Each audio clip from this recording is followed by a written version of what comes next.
Hello, and welcome to This is Revival, brought to you by Shalom World in collaboration with St. Thomas University in Miami Gardens, Florida. I'm your host, Rosanne Sherman.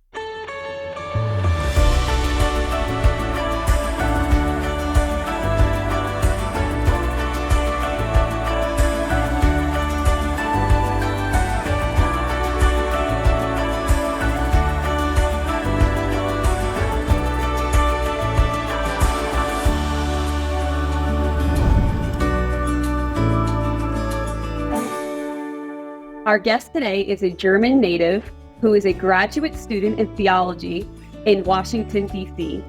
He is part of the Eucharistic Pilgrimage Marian team. He is looking forward to a once-in-a-lifetime opportunity. Let's welcome Kai Weiss. Hi, Kai. How are you today? Good. How about you? Glad to have you on here today. Kai, can you tell us more about the significance of the Marian route within the Eucharistic pilgrimage? Absolutely. I think it's very special to be on the Marian route on this Eucharistic pilgrimage. All of the different routes have saints as their names, but I'm very blessed to be with 5 other people on the Marian route. And I think it's so special for us because on the route, we will have a lot of different Marian pilgrimage sites that we are going to visit. And so we can really encounter Jesus in the Eucharist through Mary. Mary was carrying Jesus in her womb.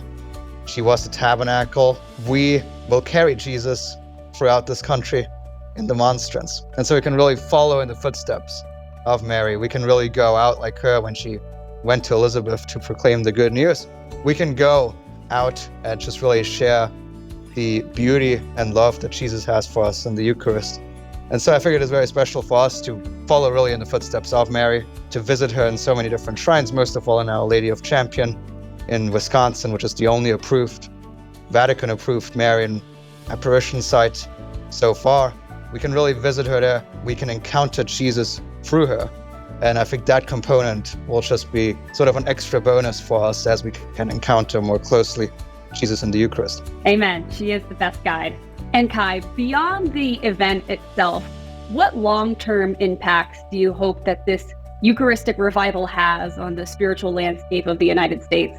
Yeah, it's difficult to say how excited I and everyone else is to go on this pilgrimage. It's the largest Eucharistic procession in world history. And I come from Germany, where we do a lot of Eucharistic processions, a lot of extravagant Eucharistic processions, basically whenever we can, in a way.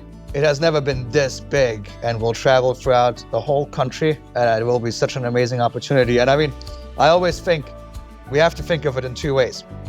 First of all, even if nobody noticed us doing this, which is difficult because we will be very visible, but even if nobody noticed it, benefits of that, the fruits that we would receive from that as a country, even globally, I think will be so immense, even if we don't even realize it, because Christ being carried throughout the country, touching the earth, touching the American nation in this way, and sanctifying this country will bring about so many blessings that we will never find out about until we get to heaven, God willing. But then even visibly, like I said, it will be very difficult to not notice us.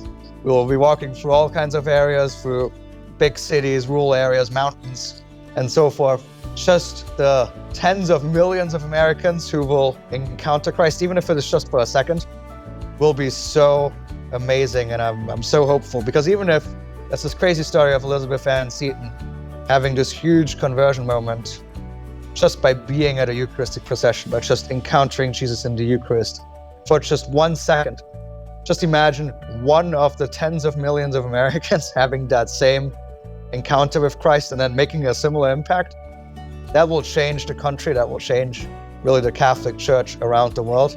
And I'm sure that so many lives will be changed along this route in a very visible manner. And both this invisible aspect that will definitely happen, and the visible aspect that we hope will happen and that we will pray that it will happen by us moving across the nation with Jesus in the sacrament. The impact of that, I think, will be unimaginable. Amen. Wow. The largest Eucharistic procession. I can't believe it. That's so exciting. And Kai, thank you so much for coming on our show today and talking about this excitement build up for the Eucharistic revival. It's definitely contagious. Yeah, thanks for having me. Thank you for joining us on This is Revival, brought to you by Shalom World in collaboration with St. Thomas University in Miami Gardens, Florida. Remember, accepting the Eucharist as the source and summit of our faith will guide us and sustain us on our spiritual journey. From all of us here at Shalom World, until next time, stay blessed and keep the revival alive.